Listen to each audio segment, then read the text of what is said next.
Akhirnya, setelah pertarungan panjang dan kontroversi pengiraan semula di beberapa negeri, Joe Biden telah memenangi pilihan raya Presiden Amerika Syarikat 2020 setelah melepasi angka kemenangan 270 undi elektoral apabila kini mendapat 290 undi berbanding Donald Trump sebanyak 214 undi.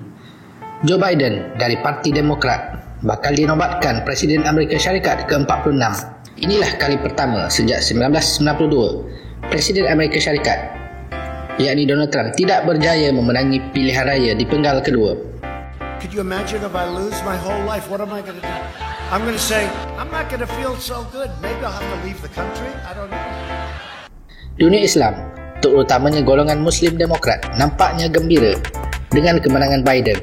Dunia Islam, kecuali beliau ini, merasakan seakan-akan dunia bakal berubah jika Bang Biden menjadi presiden. Betulkah demikian?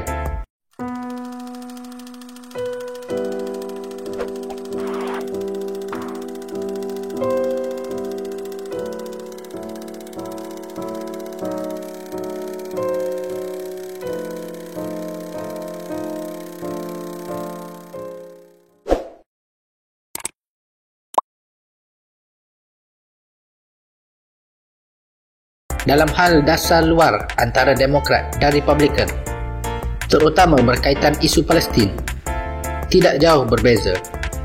Kedua-duanya memilih two-state solution. What we do is we have to put pressure constantly on the Israelis to move to a two-state solution, not withdraw physical aid from them in terms of their security. And Mr. President, when are you going to present your peace plan? Mr. President, can you tell us what We're working along on that. It's, I think, moving very well. There's nothing I would rather do than see peace between Israel and the Palestinians. I think. Are you going to say something I about like the two-state solution. Yeah. Mr. President, what That's do you what I think? think. That's what I think works best. I don't even have to speak to anybody. That's my feeling. Now, you may have a different feeling. I don't think so, but I think two-state solution works best. Yes.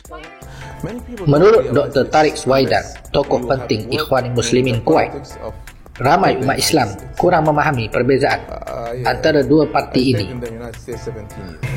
Many people don't realize this unless you have worked in the politics of the United States. I stayed in the United States 17 years.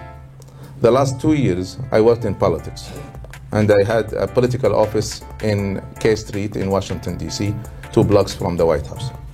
So I worked in politics with the Congress and the others. Many people don't realize that America does not have a long-term strategy. Many people just cannot even imagine it. They do not have a long-term strategies.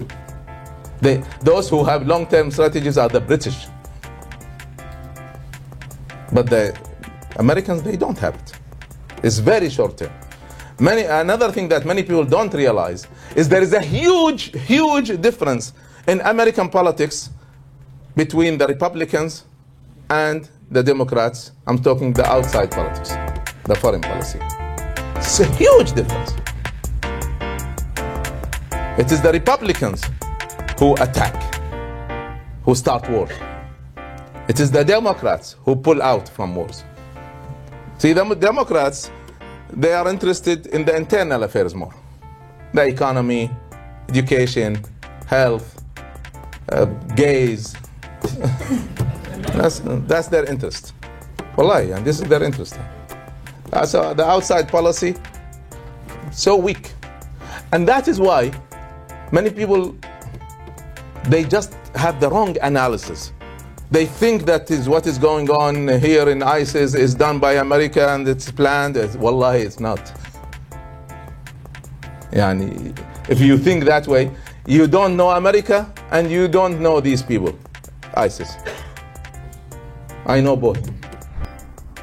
Walau bagaimanapun, tidak dinafikan kemenangan Biden ditunggu-tunggu oleh umat Islam di Amerika Syarikat. Joe Biden bakal mengembalikan dasar keterbukaan Amerika, terutama terhadap kaum pendatang atau imigran, khususnya umat Islam. When immigrants succeed, we all succeed. America succeeds. And we need to protect that promise and preserve that chance. Today, Selain itu, beliau juga merancangkan ekonomi Amerika dengan menekankan pembangunan infrastruktur, iaitu pengangkutan. Transportation is the key to connecting people with jobs. But too often it's also one of the largest costs facing middle-class families because they live quite far from where they work. For 90% of Americans, 1 out of every $7 of their income goes to transportation costs. The average American family spends $9,000 a year on transportation. That's more than they spend for food. Now, I happen to be a train guy, I know, but during the 36 years as a United States Senator and 8 years as Vice President, I've made over 8,000 round trips between Wilmington and Washington. They tell me more than 2 million miles. But I was lucky because millions of Americans don't even have access to reliable public transportation. The way they get back and forth to school, to the doctor's appointment, is by their car. And if this is not reason enough to reconsider our transportation system, then think about it from a global commerce perspective. Joe Biden juga akan memberikan perhatian kepada peluang pekerjaan kepada rakyat Amerika. Biden berjanji untuk memperuntukkan $700 bilion kepada produk buatan Amerika, juga dalam R&D di bidang industri, sekaligus bakal mencipta 5 juta peluang pekerjaan.